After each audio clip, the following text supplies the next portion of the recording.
Assalamualaikum warahmatullahi wabarakatuh. Saya Rahmat Agus Basuki, NIM 19122163 dari kelas 4 RSF Manajemen Sungai Lilin.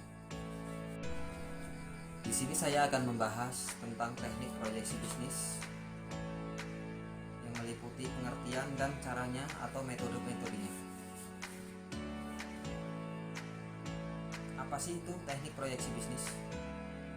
Teknik proyeksi bisnis merupakan suatu cara atau pendekatan untuk menentukan ramalan perkiraan mengenai sesuatu di masa yang akan datang. Lalu bagaimana teknik proyeksi bisnis yang akurat? Ada 3 pokok yang harus diperhatikan, yaitu 1. Data yang relevan, 2. Teknik peramalan, dan yang ketiga pemilihan teknik peramalan. Baik, kita akan bahas satu persatu. Yaitu apa sih data relevan? Data relevan adalah data yang ada hubungannya langsung dengan persoalannya.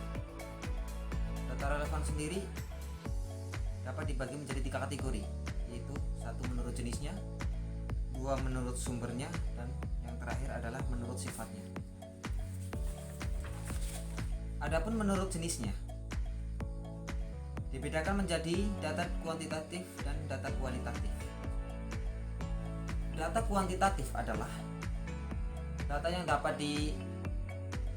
dapat dinyatakan atau dihitung dengan angka. Misalnya, jumlah siswa SMK Negeri 1 Tunggal Ilir pada tahun 2021 berjumlah 400 orang. 200 terdiri dari siswa dan 200 terdiri dari siswi. Sedangkan kualitatif merupakan suatu data atau informasi yang berbentuk verbal yang tidak dapat dinyatakan dengan angka atau dapat dihitung. Misalnya, yang tidak dapat dinyatakan dengan angka dan tidak dapat dihitung. Contoh, bulan ini jauh lebih baik dari bulan yang lalu. Dan yang selanjutnya menurut sumbernya. Menurut sumbernya dapat dibagi menjadi 2, yaitu data intern dan data ekstern.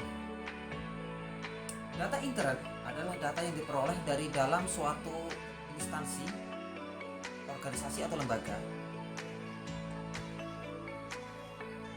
Misalnya jumlah karyawan perusahaan atau data pengeluaran per bulan dan data-data keuangan.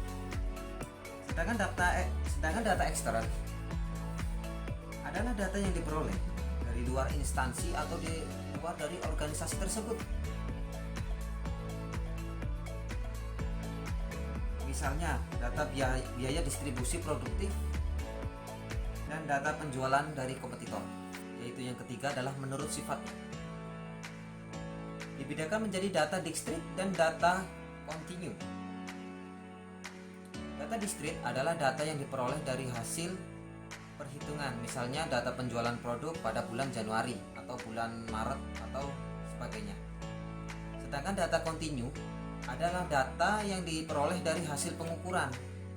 Misalnya, data ekspor tambang di Indonesia pada periode tahun 2012 hingga tahun 2022. Agar ramalan kita akurat, kita perlu dan harus mengerti teknik peramalan. Contoh, teknik peramalan adalah suatu teknik analisa perhitungan yang dilakukan dengan pendekatan kuantitatif maupun kualitatif untuk memperkirakan kejadian di masa depan menggunakan referensi data yang lalu atau data yang lama.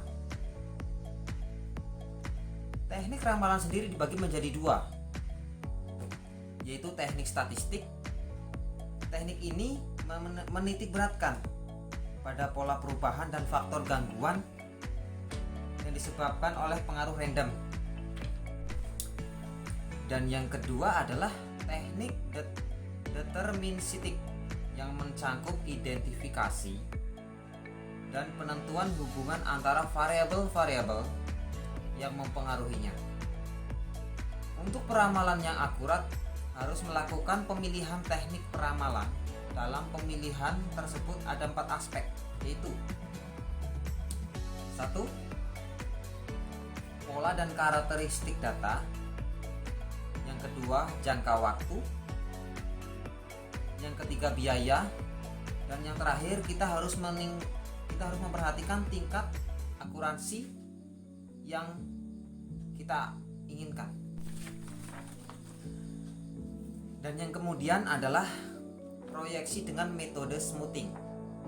Metode ini adalah teknik meramal dengan mengambil rata-rata nilai beberapa periode yang lalu untuk menaksir nilai pada periode yang akan datang. Metode smoothing dibagi menjadi 2 golongan, yaitu 1. Moving average atau MOVA, yang melakukan peramalan dengan mengambil sekelompok data atau rata-rata sebagai peramalan